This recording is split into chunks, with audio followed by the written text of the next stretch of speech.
Hey everyone, welcome back to Clear Path Conversations. I'm Mark Bernardin, and if you've been following along, you know by now that this podcast isn't about theory. It's not about fluff. It's about the real work of being a customer success manager in the real world, managing portfolios, fighting fires, and really trying to keep your head above water while everyone around you is freaking out about at-risk accounts. Now, speaking of at-risk accounts, that's what we're diving into today. Because over the last few episodes, we've talked about what CSMs actually do, how to prioritize your portfolio, how to spot red flags early, and how to build your CSM toolkit. But now we need to talk about what happens when all of that fails. When, despite your best efforts, an account goes red.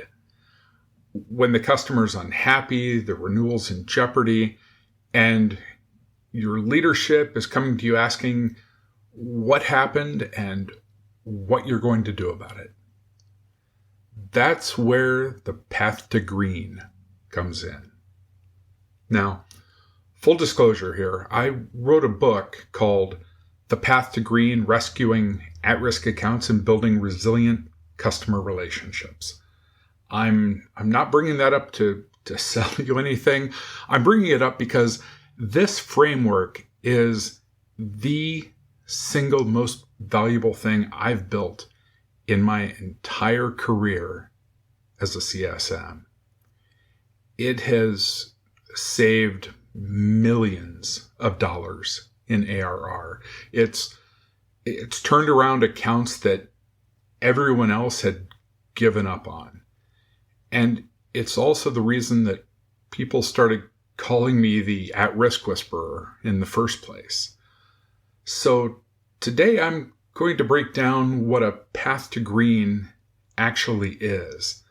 Also, why every CSM needs to have one in their back pocket, and how you can start using this framework the next time you inherit an absolute dumpster fire of an account. So let's get right into it.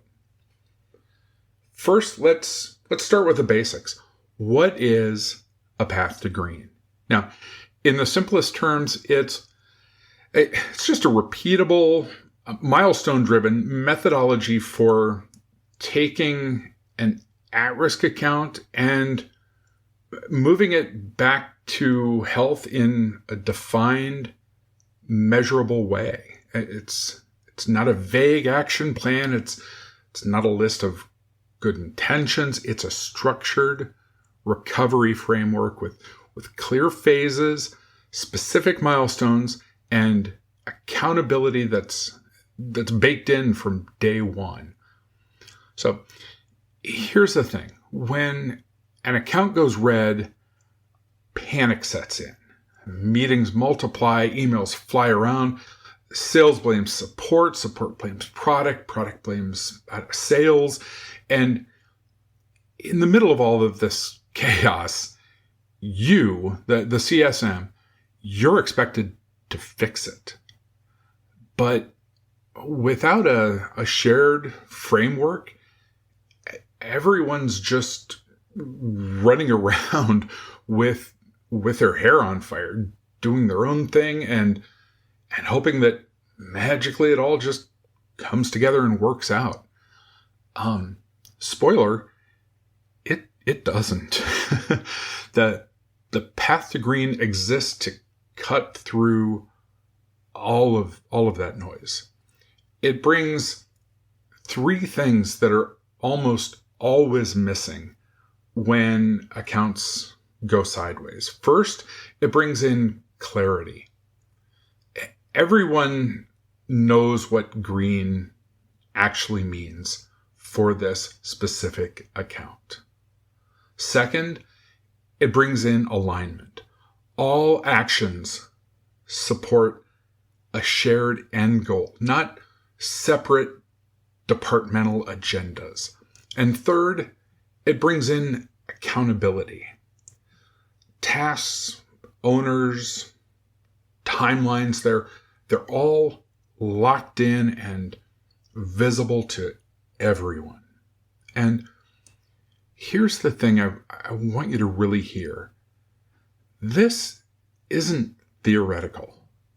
This framework has been stress tested across industries, retail, government, manufacturing, technology. I've used it to save 7-figure Fortune 100 accounts. I've handed it to other CSMs who were drowning, and they've used it to turn around accounts that everyone else had walked away from. So when I say every CSM needs a path to green, I'm not exaggerating, because the alternative is chaos, and chaos doesn't renew. Now, before we get into how a path to green works, let's first talk about why most recovery plans don't. I've seen a lot of really well-intentioned CSMs write up action plans for at-risk accounts. They're usually a bulleted list of things that need to happen. Things like fix the integration, schedule a call with the executive sponsor, send a recap email, get the customer trained, update the health score. And you know what? All of those things are probably really good ideas, but here's the problem. They're all reactive tasks, not strategic milestones. There's no definition of success. There's no timeline. There's no accountability structure. And most importantly, there's no agreement with the customer about what fixed actually looks like. So what ends up happening? The CSM is running around just checking boxes. The internal team does a bunch of work, and 3 months later, customers still unhappy, renewal is still at risk, and everyone's frustrated because, well, we tried everything. That's not a recovery plan. That's a to-do list. The path to green is different because it forces you to answer 3 critical questions before you do anything else. The first is, what does green mean for this specific account? Not according to your health score, not according to your gut, according to the customer and your internal team working together. Second, what are the major milestones that we need to get there? Not individual tasks, but milestones. The big, visible moments that really prove that progress is being made. And third, who owns each piece? And also, when will it be done? Because if there's no owner and no deadline, it's not a plan. It's a wish list. If you answer those 3 questions, and then you've got the foundation for a real recovery. Let me break down the 3 principles that make this framework actually work. The first principle is this: define green before you start. Because without a bullseye, every shot is off target.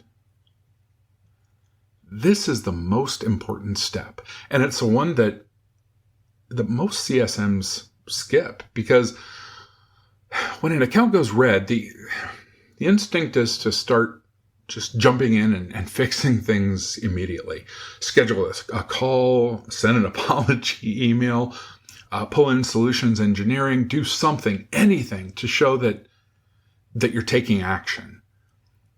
But here's the problem. If you and the customer aren't aligned on what success looks like, you're going to spend 3 months solving the wrong problem.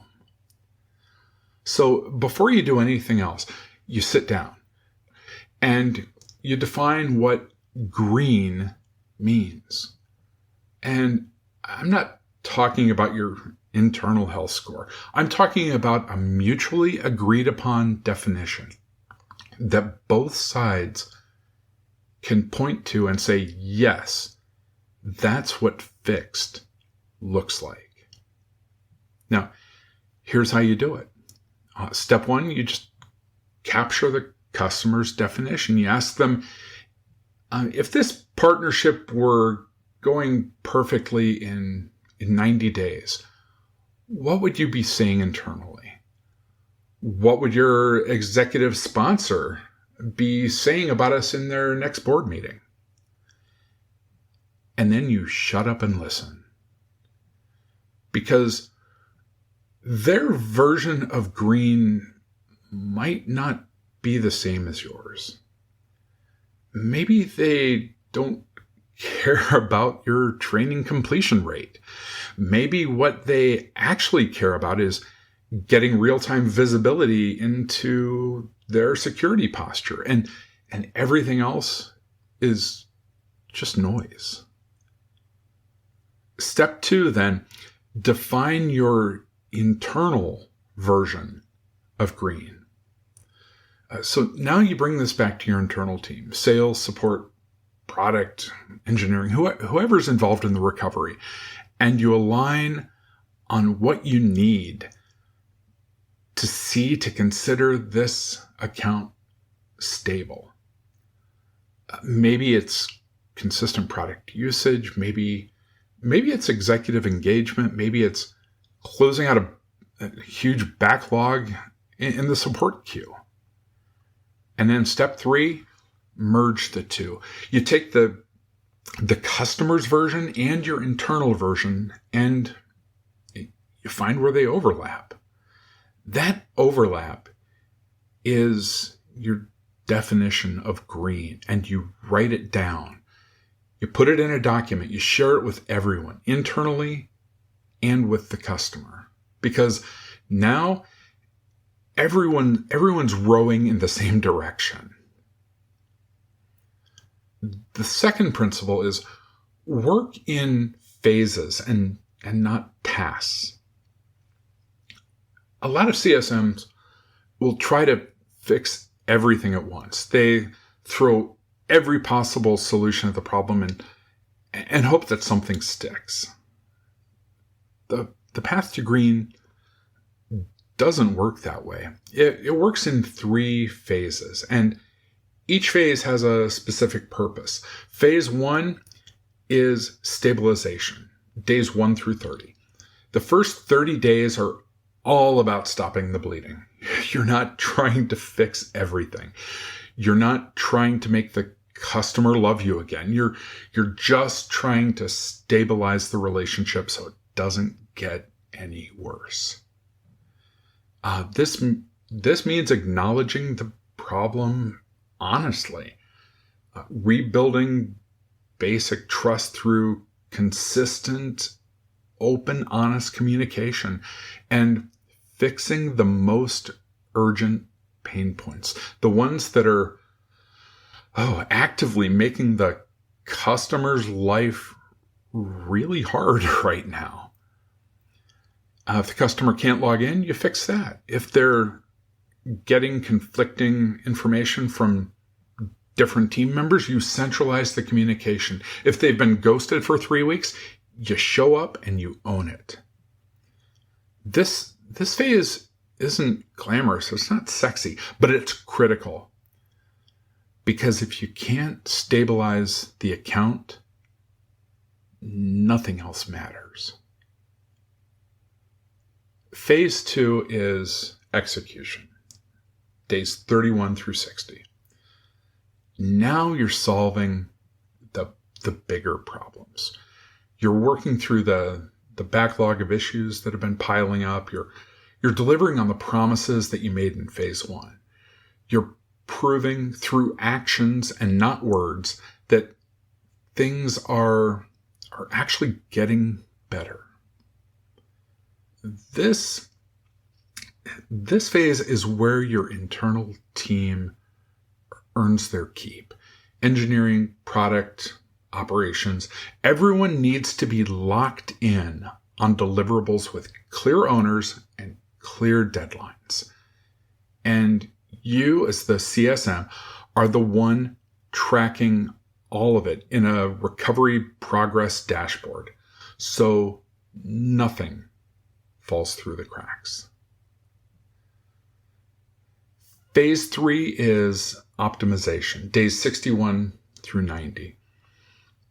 By now, the account should be fairly stable. The fires are out, customers seeing real progress. So in this phase, you shift the narrative from fixing what's broken to building for the future. This is where you have the pre-renewal conversation. This is where you align on long-term value. This is where you transition the account from crisis mode back to normal CSM business as usual management. And if you've done phases 1 and 2 correctly, this conversation doesn't feel forced. It feels natural because the customer can see the difference. The third principle is make it visible. And here's the other thing most recovery plans get wrong. They happen in private. The CSM knows what's going on. Maybe their manager knows, but the rest of the company, the customer, they have no idea if progress is being made. The path to green is built on visibility.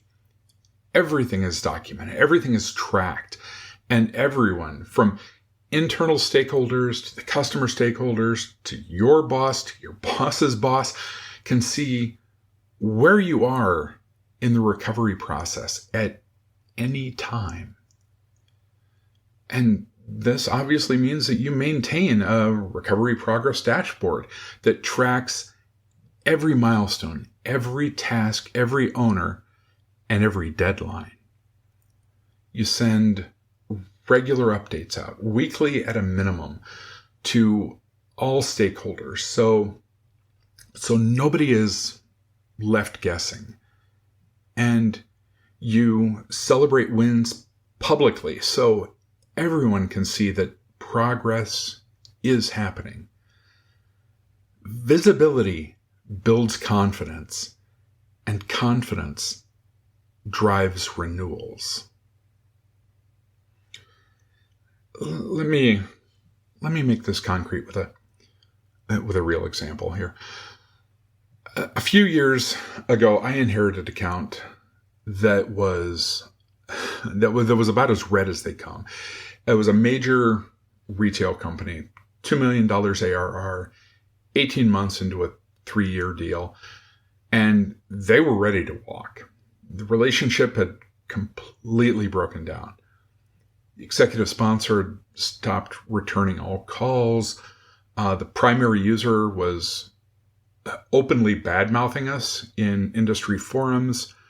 Our internal team was paralyzed because no one wanted to own the cleanup. So I stepped in, and the first thing that I did was define green. I sat down with their IT director, the one person who would still talk to us, and I asked him, if we fix this, what would that actually look like? And he said, I need real-time threat intelligence feeding into our SIM. I need your alerts to stop generating false positives, and I need to know that when I escalate an issue, someone's going to actually respond. That was his version of green. Simple, specific, measurable. Then I brought it back to my internal team and said, here's what the customer needs to stay. Can we deliver it? And after some honest conversation, we agreed on a 90-day plan. Phase 1, days 1 through 30, stabilization. I owned the communication piece. I sent a formal reset email to the executive sponsor acknowledging every way that we had dropped the ball and outlining exactly what we were going to do about it. I scheduled weekly check-ins with the IT director with no agenda other than listening and building trust. And I personally handled every support escalation for the next 30 days to prove that we were taking this seriously. Phase 2, days 31 through 60, execution. Our engineering team built the SIM integration that the customer had been asking for. Our product team tuned the alert logic to reduce the false positives by 60%. And I documented every single deliverable in a shared tracker so the customer could see the progress in real time. Then phase 3, days 61 through day 90, optimization. So by day 75, the relationship was pretty stable. The IT director was happy. The alerts were working. The SIM integration was live, good to go. So I scheduled an EBR with the executive sponsor. It was the first EBR in over a year. And we used it to shift the conversation from what went wrong to what's next. 3 months later, they renewed. And another 6 months after that, they expanded. That's the path to green in action. Now, I get it. Not every customer success manager is going to be a turnaround specialist. Not every CSM wants to spend their career rescuing red accounts. Not everyone wants to be an at-risk whisperer. That's fine. But here's the thing. Even if you're managing a healthy portfolio, you need to know how to do this. Because at some point, and I promise you, this is going to happen, an account is going to go sideways. Maybe because of a bad implementation. Maybe it's because of turnover on the customer side. Maybe it's because your product broke at the worst possible time. And when that happens, you need a plan. Not a vague sense of, we'll figure it out. A real, structured, repeatable plan that you can execute on with confidence. And that's what the path to green gives you. It gives you a framework that you can reach for when everything's on fire. It gives you a way to communicate with your internal team so everyone's aligned. It gives you a way to show the customer and your leadership that you're not just reacting, you're strategically recovering. And most importantly, it gives you the confidence to say, I've got this. Because the truth is, most CSMs panic when accounts go red. They freeze. They second guess themselves. They wait for someone else to save them. But if you have a path to green, you don't have to do that. You have a playbook. You have a process. You can lead the recovery yourself. All right. So let's make this practical. If you're listening to this and thinking, okay, I'm sold. How do I actually start doing this? Here's what you do. Step 1, pick an account. Ideally, pick an account that's already showing early signs of risk. Not full-blown red yet, but trending that direction. Maybe engagement's dropping off. Maybe they're behind on adoption. Maybe their executive sponsor just left the company. This is your practice run. Step 2, define green. Schedule a conversation with the customer and ask them what success looks like. Write it down. Then bring it back to your internal team and define your version. And then merge the two. Document it. Share it. Step 3, build out your 30, 60, 90-day plan. Map out what needs to happen in each phase. Be specific.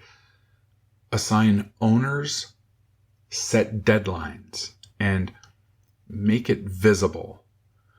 Put it in a shared document folder or a dashboard so everyone can track progress. And then step 4, execute on it and iterate. This is not a set it and forget it type of thing. You're going to check in on it weekly, update your plan as you learn more, and adjust your approach as needed. But the framework stays the same. And if you want to go deeper, if you want the full methodology, the templates, recovery progress dashboard, the stakeholder mapping tools, all of that is in the book. You can grab it on Amazon. I'm not saying you need it, but if you're serious about mastering this, it's going to save you a lot of trial and error. Here's the thing I want you to take away from this episode. At-risk accounts are not a failure.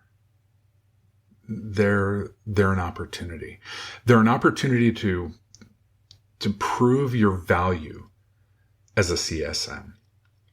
They're an opportunity to build trust with your leadership. They're an opportunity to turn a customer who was ready to leave into a customer who becomes your biggest advocate. Because this only happens if you approach the recovery strategically. And that's what the path to green gives you. It gives you a strategy, not a miracle cure, not a magic bullet, just a clear, repeatable process for moving accounts from instability to sustained health. So the next time an account goes red, don't panic. Don't freeze. Don't wait for someone else to save you. Pull out your path to green. Define success. Build your plan. Execute it in phases. Make it visible and lead the recovery yourself. Because that's what great CSMs do. Now, in our next episode, we're going to go even deeper.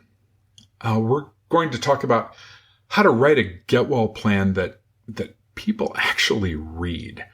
Because let's be honest, most recovery plans are boring and no one looks at them. So we're going to talk about strategic storytelling, how to structure your plan for both internal and external audiences, and how to make sure your plan actually drives action instead of just sitting in a Google Doc collecting dust somewhere.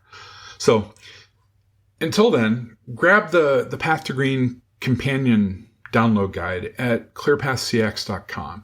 It's got the framework broken down step by step, has templates that you can use, and a checklist to make sure that you're staying on track.